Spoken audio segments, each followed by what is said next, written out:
Hello dear students, कैसे हैं आप लोग। आज हम पढ़ने वाले हैं डायस्ट्रियोमर। इससे पहले वाले लेक्चर में हमने पढ़ा था एनेंशियोमर के बारे में। मेरा नाम है ललित और मैं निशांस क्लासेस कोटा में आपके लिए ऑनलाइन क्लासेस लगातार बनाता रहता हूँ, वीडियोस बनाता रहता हूँ। आप चाहे तो इससे पहले वाले लेक्चर्स भी देख सकते हैं। तो चलें करें शुरू से शुरू। आज हम पढ़ने जा रहे हैं डायस्ट्रियोमर के बारे में। डायस्ट्रियोमर जो है वो एनेंशियोमर का जस्ट अपोजिट होता है। अगर आप ऑब्ज़र्व करेंगे इस इमेज में, ठीक है, अगर आप ऑब्ज़र्व करते हैं इस इमेज में तो आपको नज़र आएगा कि अगर एनेंशियोमर के बारे में बात करते हैं, हम किसके बारे में बात करते हैं, एनेंशियोमर के बारे में। तो एनेंशियोमर जो होते हैं वो एक दूसरे के क्या होते हैं, मिरर इमेजेस होते हैं। एनेंशियोमर क्या होते हैं, एक दूसरे के मिरर इमेजेस होते हैं। लेकिन जो डायस्ट्रियोमर है वो एक दूसरे के मिरर इमेजेस नहीं होते। एक दूसरे के क्या नहीं होते, मिरर इमेजेस नहीं होते, जो कि ये सबसे डिफ्रेंशिएट करता है एनेंशियोमर और डायस्ट्रियोमर के बारे में। ठीक है, अच्छा, एक और ख़ास बात होती है डायस्ट्रियोमर की कि एनेंशियोमर जो हैं वो तो होते हैं हमारे पास आइडेंटिकल। क्या होते हैं हमारे पास, वो आइडेंटिकल होते हैं फिज़िकल प्रॉपर्टीज़ में। अब फिज़िकल प्रॉपर्टीज़ जैसे हो सकती है हमारे पास मेल्टिंग पॉइंट हो सकता है, बॉइलिंग पॉइंट हो सकता है, सोल्युबिलिटी हो सकता है या डेंसिटी हो सकता है। साथ के साथ रिफ्रैक्टिव इंडेक्सेस भी हमारे पास हो सकता है। तो ये सारी प्रॉपर्टीज़ जो हैं वो आइडेंटिकल होती है एनेंशियोमर में। आइडेंटिकल का मतलब होता है बिल्कुल सेम, यानी कि जो उसकी मिरर इमेज बनेगी वो क्या होगी, सेम होगी। बट डायस्ट्रियोमर क्या बोलता है, डायस्ट्रियोमर बोलता है कि हमारे पास जितनी भी मिरर इमेजेस बनेंगी, पहली बात तो वो एक दूसरे की मिरर इमेज होंगी नहीं, ठीक है, और अगर हम उसका अपोजिट बनाते भी हैं तो उनकी जो प्रॉपर्टीज़ हैं, वो एक दूसरे से क्या होंगी, डिफरेंट होंगी। ये सबसे ख़ास बात है डायस्ट्रियोमर के बारे में। ठीक है, अब डायस्ट्रियोमर जो have a different specific rotation but में हैव सेम और अपोजिट रोटेशन। मतलब डायस्ट्रियोमर जो हैं वो पीपीएल को सेम भी रख सकते हैं। मतलब जो दो कंपाउंड होंगे उन दो कंपाउंड्स में पीपीएल सेम भी हो सकता है, यानी कि रोटेट सेम साइड भी हो सकता है, जैसे राइट साइड पर भी हो रहा है या लेफ़्ट साइड पर भी हो रहा है। ठीक है, या फिर लेफ़्ट और राइट दोनों में हो सकता है। मतलब सेम भी हो सकता है और अपोजिट भी हो सकता है। देखें कैसे। ठीक है, आपके पास ही एग्जाम्पल है। ठीक है, अभी इस एग्जाम्पल में आप नोटिस करेंगे तो ओ एच जो है हमारे पास किस साइड पर है, राइट साइड पर। किस साइड पर है, राइट साइड पर।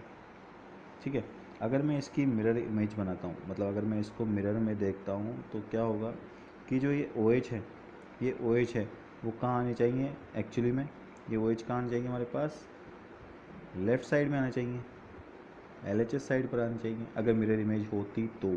ध्यान दीजिएगा, अगर मिरर इमेज होती तो। बट हमने पहले ही बात कर ली कि these are not mirror images, तो ये एक दूसरे की मिरर इमेजेस नहीं है। ठीक है, दूसरी बात क्या है हमारे पास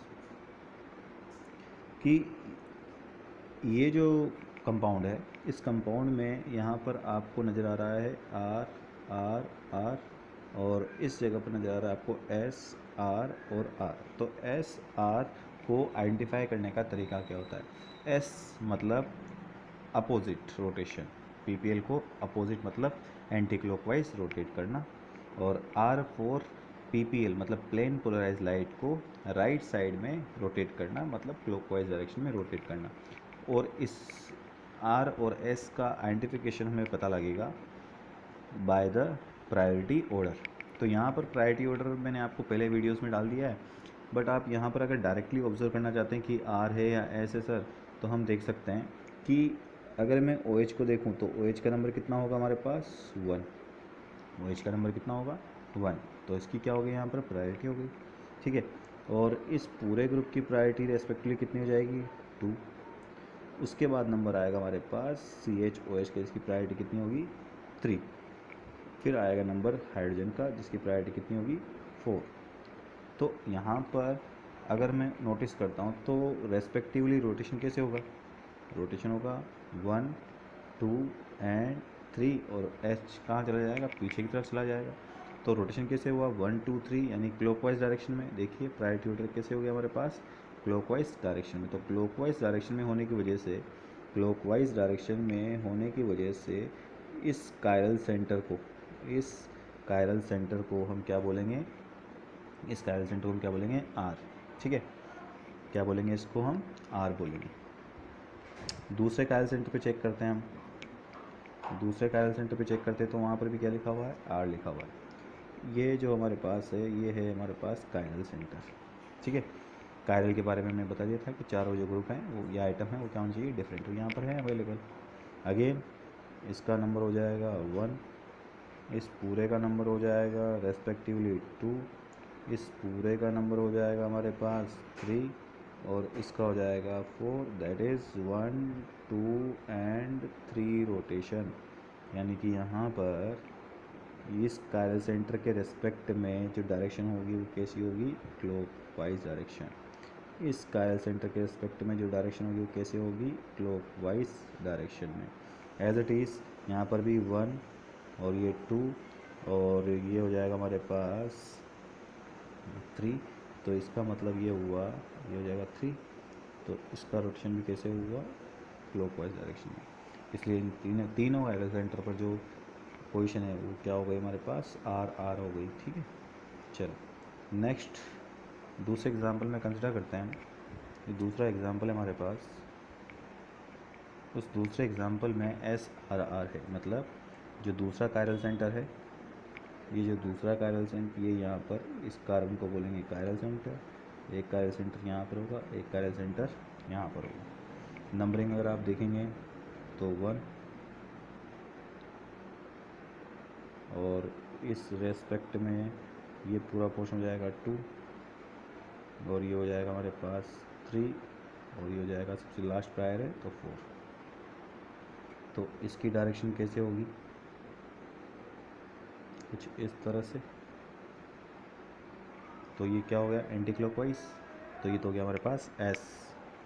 और अगर हम बात करते हैं आर के रेस्पेक्ट में तो 1 अगेन 2 अगेन 4 एंड ये वाला पार्ट हो जाएगा हमारे पास 3। तो इसका रोटेशन कैसे होगा, 1 2 एंड 3, मतलब क्लॉकवाइज डायरेक्शन में, मतलब क्लॉकवाइज डायरेक्शन में। तो ये हो गया हमारे पास आर आर और एस। तो ये हो गया कायरल सेंटर, दूसरे कायरल सेंटर पर एस, तीसरे कायरल सेंटर पर आर, चौथे कायरल सेंटर पर भी आर, ठीक है। तो यहाँ पर अगर आपसे पूछा जाए तो कि कितने कायरल सेंटर अवेलेबल हैं, अगर हम आपसे पूछें कि दोनों कंपाउंड्स में कितने कायरल सेंटर अवेलेबल हैं, तो इस कंपाउंड के अंदर और इस कंपाउंड के अंदर तीन कायरल सेंटर प्रेजेंट है, जिसको हम स्टेरियोजेनिक सेंटर भी बोलते हैं, ठीक है। तो ये तो क्या हमारा डायस्टेरियोमर का टॉपिक क्लियर है। और देखें एग्जांपल्स, चलिए ये हमारे पास एनेंशियोमर और डायस्टेरियोमर के बारे में आपको बिल्कुल क्लियरिटी हो जाएगी।